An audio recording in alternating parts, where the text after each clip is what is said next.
through a lot of work and collaboration. This bill reflects the original intent of the bill, but also taken into consideration the comments and concerns of the opposition. My staff and I have worked many hours, many days, and have come to a nice agreement. This bill does two critical things. First, it allows these small nonprofit performing arts organizations to enter into a grant program. As we know, the COVID-19 pandemic has devastated these nonprofit organizations.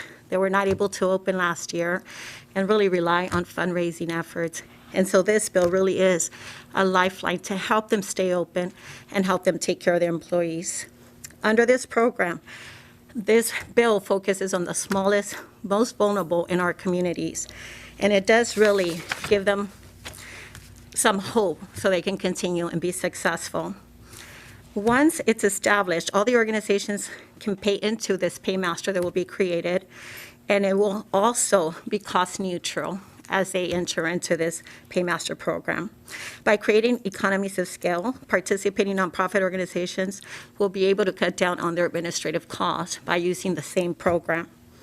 Colleagues, I also want to share that this is a little bit personal to me. I grew up in downtown Los Angeles at a time where drugs, violence, everything you don't want your little girl next to was very prevalent.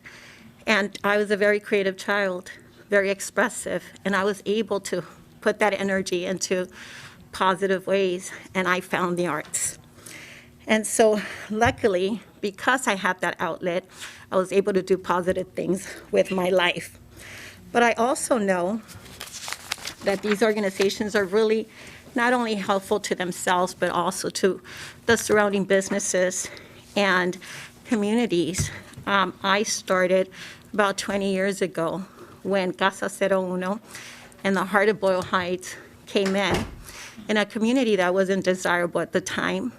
Again, it was a lot of gangs and drugs at the time, but I saw the labor of love of these organizations, not just in Boyle Heights, but across our states. And there's about 2,000 that will benefit from this program.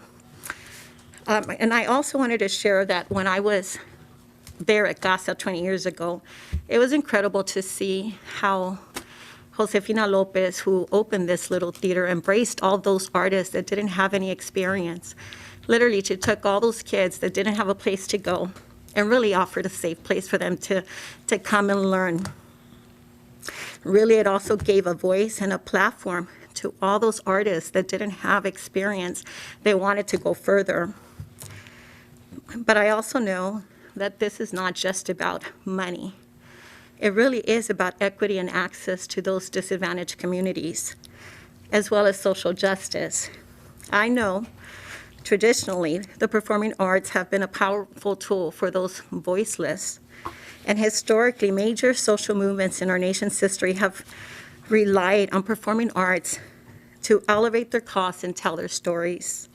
We can go back to the women's suffrage when they were engaging wealthy, affluent families to join their cause and help their movement to bring equal rights to women. The civil rights movement was also known as an era of creative activism. They used everything in their power. They used theater, strong imagery, poetry, spoken word, because they wanted to convey their story and what they needed in return. El Teatro Campesino is a small nonprofit that started in the fields and helped organize the farm workers to get better pay and better working conditions. And during this pandemic, a lot of the nonprofit organizations that are now threatened to close were used by communities to educate.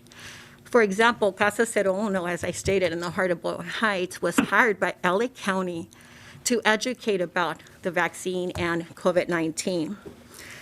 So to me, it is undeniable that performing arts go hand in hand with social movements and play a critical role in our society.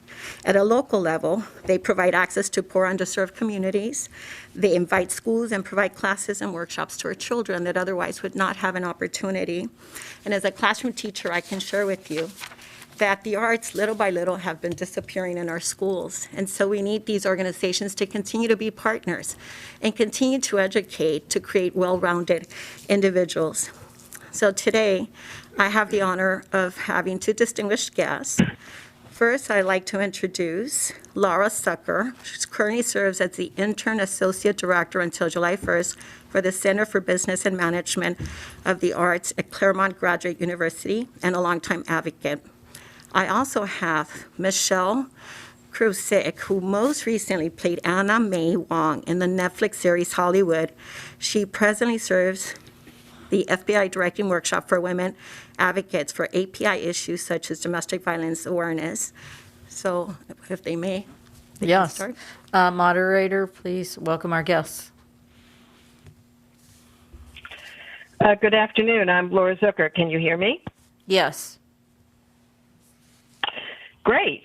Thank you for inviting me to speak. In addition to being the incoming director of the Center for Business and Management of the Arts at Claremont Graduate University, I'm also formally the executive director of the Los Angeles County Department of Arts and Culture for 25 years, and I'm speaking in strong support of SB 850, and I just want to also mention how much I appreciate the passage of SB 628.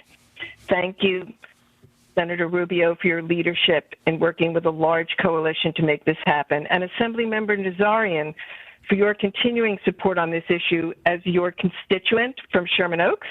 I greatly appreciate your forward-thinking representation, and I would be remiss if I didn't mention Senator Allen and the other members of the committee who have worked so hard to advance the arts sector. This measure is forward-thinking on this committee's part because it not only is about correcting past systemic inequities in funding for small theaters, a system that mandates funding is always in relation to budget size, ensuring that small organizations stay small.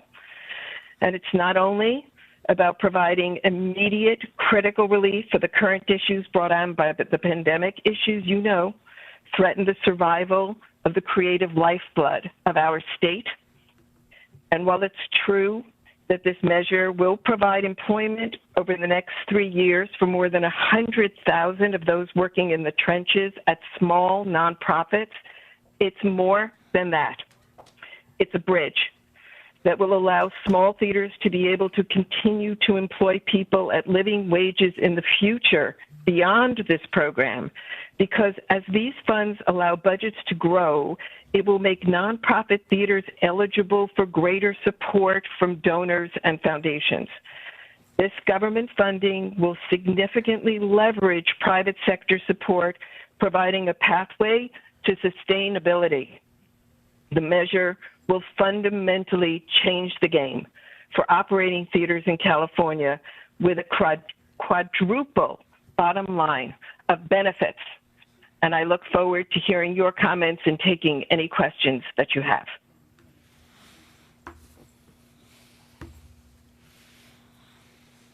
Thank you. We have our next witness, and in person. Sure. Thank you so much for seeing me. It's actually very important to me that you see me today because as an Asian American woman, I am used to feeling invisible in this country. And that's why I'm here.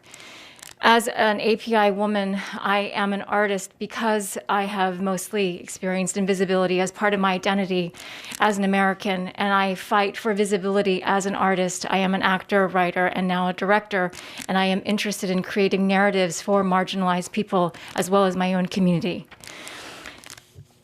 My story is that in 2001, I wrote a solo show called Made in Taiwan. It was about my crazy dysfunctional family, and at the heart of it, it was a comedy really about domestic violence. I would then later go on to become an advocate for domestic violence awareness, but this show started my career. It gave me credibility. It gave me access to resources, and I developed this show in small theaters throughout Los Angeles. And later, 20 years later, I would become part of the more mainstream identity of Hollywood. But you have to begin somewhere. And for me, as a young artist, where I started it was in these small theaters. And not everyone gets access to the resources I was able to have. And most artists, when they're not working, cobble everything they have so that they can go back to the theater to work on their craft. Because these theaters are incubators for ideas, and they grow artists so that they can become aware of what their voice is and how to have a voice in the larger industry. Theater companies link artists to the audience, and this infrastructure is vital. But what's more important to me, in my experience, is that they are building community. And the conversations that are unfolding in these small theater companies, they will create a synergy of experience that then permeates to the rest of our culture. In California, especially, we export culture to the rest of the world. That is how powerful we are in the arts. So you are investing not only in building these communities, holding them together, but like Senator Rubio said, giving these artists who don't have other places to express themselves, you are giving them a place in which they can birth their own identities. And I wouldn't be here if I didn't come from the theater, and if I wouldn't be utilizing everything I understand from the theater right now in expressing these ideas. So please invest in these small communities. Don't underestimate the power and value they bring. And thank you, Senator Rubio, for allowing me to be here today.